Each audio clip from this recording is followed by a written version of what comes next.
my name is Catherine Flannery, and today we are speaking about communicating with your kids about traumatic events. I would like to kind of go through the outline with you first. Our outline today consists of what is trauma, types of trauma, culture's connection to healing from trauma, and the ACE study, how to talk about a traumatic event with your child or teen, age-appropriate language and understanding, current traumatic events or relevant events, local resources, additional resources, words to reflect on, contact info, and references. So, what is trauma? Trauma is defined as an incident that affects and threatens life or integrity of a person. It can also affect both a loved one and an individual through secondary trauma. Such incidents are mental, emotional, physical abuse, death of a family member, domestic violence in the home, rejection of a family member or a loved one, tornadoes, hurricanes, forest fires that affect residential areas, chronic health issues, and gun violence. Trauma affects the emotional state, the physiological state, and the cognitive state of an individual. It additionally affects these same developmental states of a child when it happens early in life. How early could that be? Research has found that newborns can be affected by trauma, showing such signs as an increased moral reflex or startle response very early on. It does not matter what race, ethnic group, gender identity, creed, educational level, socioeconomic status, belief system you may have. Trauma has affected almost everyone in some form.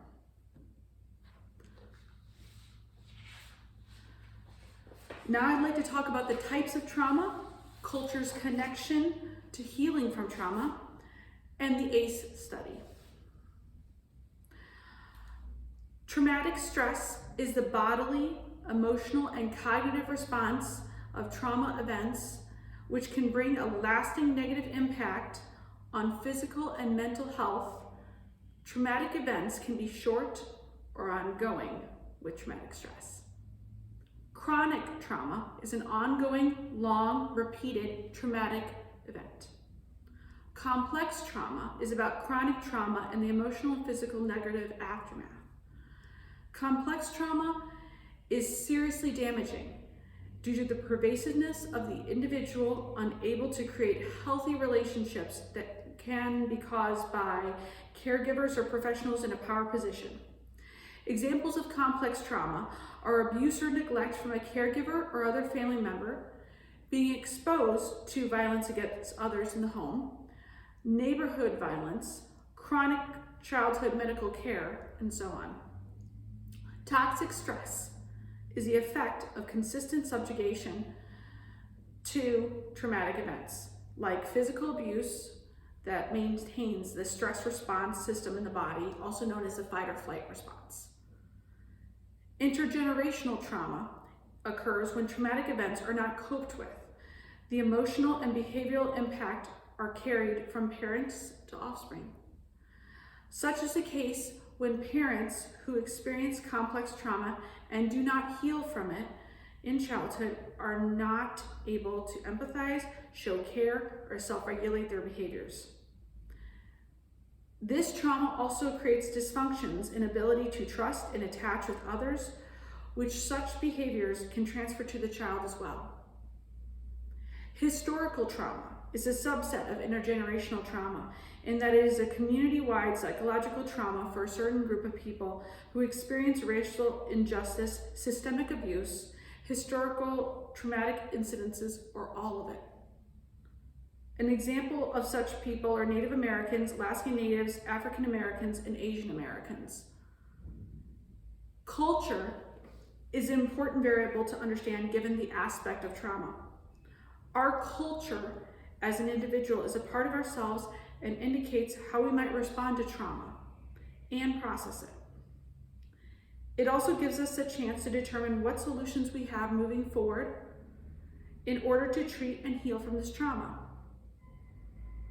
For example, the use of tribal resources such as a tribe's mental health clinic, connecting with elders, or joining a community event might be more beneficial for Native Americans in seeking support than outside sources.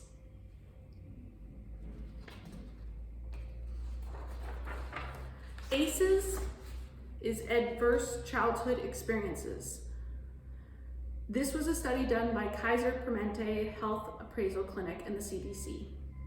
It had a population of more than 17,000 patients providing extensive info regarding their childhood. The participants of people were 80% white or Hispanic adults who were insured, with other minorities being represented as Asian or African American. These patients were asked questions related to 10 childhood traumas in terms of these categories: neglect, physical, sexual, mental abuse, substance abuse in the home, mental illness in the home, domestic violence, and criminality of a parent or a caregiver. 1 in 4 people had a score connected to at least one childhood trauma. 1 in 16 had a score of at least 4 childhood traumas, which is highly concerning. This score of 4 or more is where the heavy correlations begin for health issues such as obesity, chronic depression, coronary artery disease, risk for alcoholism, IV drug issues, risk of multiple divorces, risk of early death, and so on. The reason why this study is brought up is not to scare you guys and gals as parents, but to provide prevention and education on understanding what untreated, ignored childhood trauma can become. That's why awareness, ongoing communication with your child, and a trusting relationship are the key aspects to help for prevention. In turns, it leads to getting them mental health resources if they encounter impactful traumas, which allows them to feel safe, secure, and ultimately successful.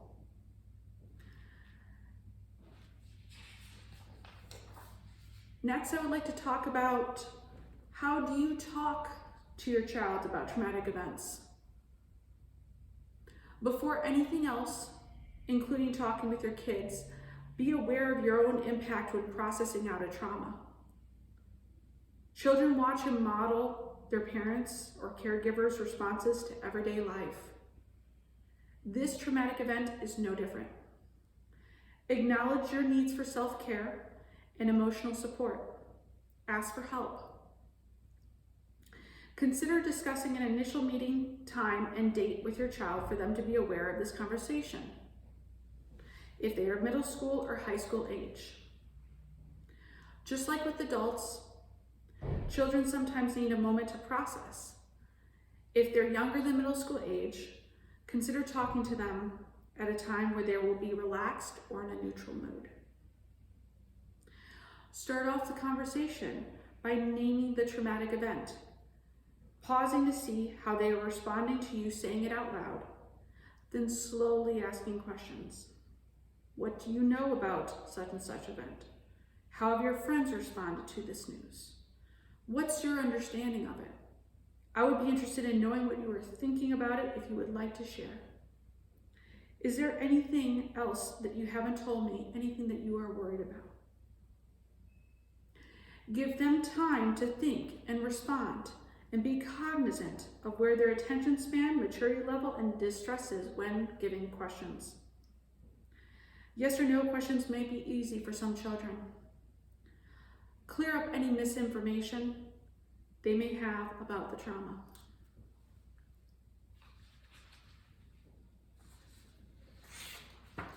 Listen to their responses or their silence. Be fully present in the moment, stay off the phone, and have no other distractions while this talk is occurring. Be calm in your affect and use nonverbal communications like nodding or short responses like okay to show you are actively listening. Your children likely will be taking this conversation very seriously. Reiterate their words, summarize, and discuss what they know. You might be surprised with what your kids say. It might be the first time they acknowledge their fears, concerns, or feelings to anyone about the event.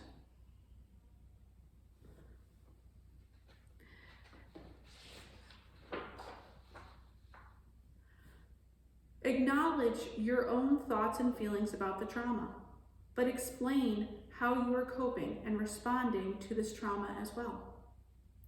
Model these behaviors for the child to see. Encourage the child in knowing that this traumatic event is rare, that sometimes moments like these are unmanageable, terrible things can happen, and there is no responsibility or blame carried by them. Explain people, groups, or organizations who are willing to help in traumatic events like these, like the American Red Cross with disasters. Promote the idea that there is goodness in the world and that these things can change for the better. Use normal routines such as going to school, band practice, events you do as a family as a means of maintenance and normalcy for your kid if they're ready. Limit the use of computers, smartphones, and television if the trauma is on a state, national, international level outside of the home. If limiting their use doesn't occur, re-traumatization or increased levels of anxiety could occur in a child. Additionally, be aware of your conversations with other adults in the household regarding the trauma, depending upon tone with infants or content with elementary school children or later ages, as that can provide some undue anxiety for the child. Now I want to talk about age-appropriate language and understanding. Infants with caregivers who present as anxious, infants may become fussy. Try to stay calm when interacting with them. Routines are integral, and keeping the same set of parents' caregivers helps. The same maintenance of routines, the same set of caregivers, and calm demeanor also works for toddlers and preschoolers. When discussing the event, describe and answer questions about the traumatic event in easy terms. You can describe using their own words they use. Reassure that they are safe during this talk. Do normal activities with them, such as reading, listening to music, to provide comfort. Limit TV and other media coverage if the trauma is outside of the home, and if you allow them to watch it, a parent should be present. Elementary age children should have a limit on TV and other media coverage as well. Be aware of their responses if they do watch such programming, as their comprehension, coping, and communication level might be more limited than more mature kids. Comfort them with the understanding that they are safe in the family, and define others who might also be ensuring on keeping them safe in the community. Maintenance of routines are important as well. Teenagers may or may not acknowledge their feelings. Offer support and state that you're willing to talk with them at any time. Emphasize that they matter and that their input matters. They may complain of physical pains, which is a mind-body connection or psychosomatic. This can be a normal response. They may get into more delinquent behaviors or start fights at school or in the home as another response to the trauma. Consider these connections when having a discussion with them. Now I'd like to talk about current traumatic events or relevant events. And the two current traumatic national events all people have experienced in this country are COVID-19 and 9/11. The current generation of children are experiencing COVID-19 pandemic, while people who are 25 years old and above remember and understand the gravity and the emotional connection of 9/11. I like to focus in on some research points with both of these events. COVID-19 pandemic. The key piece here is that children can have a huge span of responses to this pandemic. Responding to them with a calm demeanor, providing boundaries when needed, but also empathizing helps their coping abilities. 9/11 related research found that in the aftermath of a traumatic event, a kid's response, especially very young kids, are dependent upon the connections they have with the parent after the traumatic event. Communication can play a major role in a child's resiliency. Your children may be affected by local news, what happens to local families based on their proximity and connection. For example, in August, there was a shooting of a 5-year-old in Benzie County. The mom was the shooter, and during this, there were other children in the household. In June, there was also a different incident of accidental shooting of a 9-year-old boy in a Kalkaska home where there were other children present as well. In these instances, if you live within the community, it might help to check in with your kid and explore if they have any connection to the affected family, if you don't already know. They may be waiting for you to talk to them about it and make sense of it, or at least acknowledge the circumstances.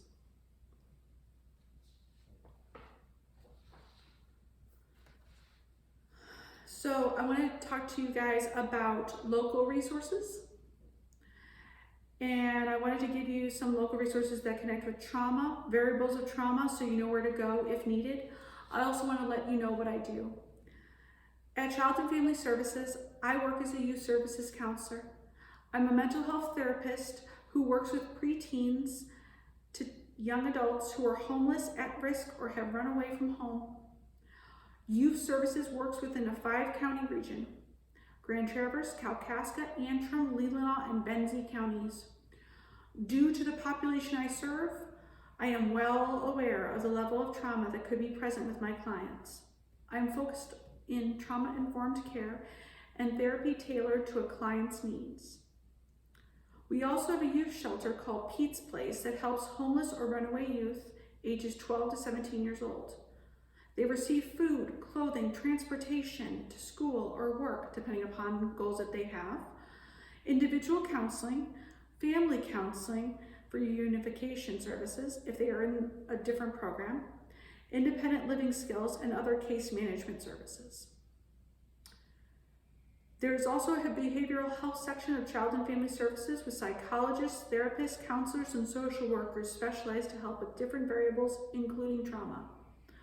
A subset of this is the Child Trauma Assessment Center, which is a group of clinicians specialized in assessments for children ages 2 to 18 that focuses in on intelligence, motor skills, tension, speech, mental health symptoms, medical-related concerns, trauma-related symptoms, and other developmental concerns.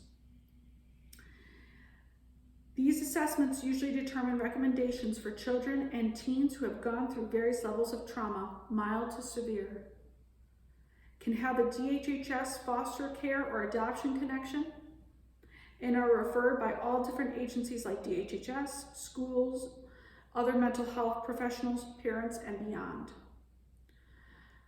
Traverse Bay Child Advocacy Center is another organization. This organization focuses on the mental health of a child after a child has experienced sexual or physical abuse or there is domestic violence occurring in the household. Usually referred by authorities, a forensic interview is conducted by a professional at CAC, followed by personalized trauma-informed therapy that is conducive to healing from these incidences. In addition, these professionals provide understanding and psychoeducation to the child's social support system. Because the aim is to advocate, help these children, and provide a safe environment for all, this CAC, and alongside multiple CACs in this country, are so important to this community. Michael's Place is another great organization, and it provides free services geared towards grief or loss of a loved one, like support groups, Robin's Nest, which is a program that helps children learn independent living skills that were usually provided by a caregiver. They also have workshops and so much more. NAMI is National Alliance on Mental Illness. They provide free support and psychoeducational groups for individuals with mental illness and the family members who support said individuals.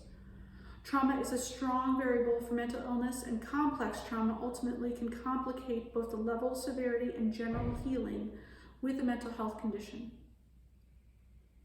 Grand Traverse Band of Ottawa and Chippewa Indians has behavioral health services with general counseling, family counseling, psychiatric treatment, and a traditional healer. Ashnabek Family Services, which has types of fostering, adoptive services, prevention services, child protective services, and protective services. So what should you look for when you are searching for trauma therapy? What to look for when you are searching for trauma therapy? There are definite resources in this area. To look for the correct ones, terms like trauma-focused CBT or cognitive behavioral therapy, EMDR or eye movement desensitization and reprocessing treatment, and prolonged exposure treatment are types of mental health treatment that have been empirically tested, supported, and a mental health professional has to be certified in order to practice them. When looking at psychologists, counselors, social workers, therapists, and other mental health professionals in private practices and nonprofits, check to see if they have the certifications or credentials that list such treatments if your need is trauma therapy for you or your kid. Then ask, what's the treatment about, why it's effective, and why they practice it. This will help guide you towards the correct treatment. About additional resources that I highly suggest looking over as parents to help yourselves while tackling this conversation. And these are resources that I've already utilized in this presentation. The Bartlett COVID-19 reference is great. We are still experiencing issues from COVID-19 and the aftermath that follows. It will be on most kids and adults' minds for a while. Let's acknowledge that. The Government of Western Australia reference gives a comprehensive look at trauma affecting each child's age so you can know what to look for, if the trauma affects them, and if it becomes more complex. The 9 tips to talk to your kid about trauma is a great general article if you have the time. The SAMHSA, interesting acronym, is an easy read to deal with this complex topic and focuses on most items we discussed within this presentation. These references, plus the rest of them, are on a separate page you can download off the library website, same place as this presentation. It is about words to reflect on. It's a quote, such a great quote, from the National Child Traumatic Stress Network. The effects of traumatic experiences on young children are sobering, but not all children are affected in the same way, nor to the same degree. Children and families possess competencies, psychological resources, and resilience, often in the face of significant trauma that can protect them from long-term harm. Research on resilience in children demonstrates that an essential protective factor is the reliable presence of a positive, caring, and protective parent or caregiver who can help shield children against adverse experiences.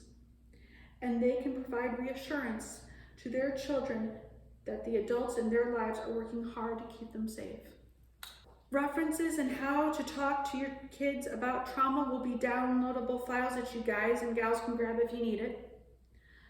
My contact info is located on this slide. Obviously, you guys can call me if you have any questions. Thank you so much for listening to this presentation. Feel free to reach out. Have a good day.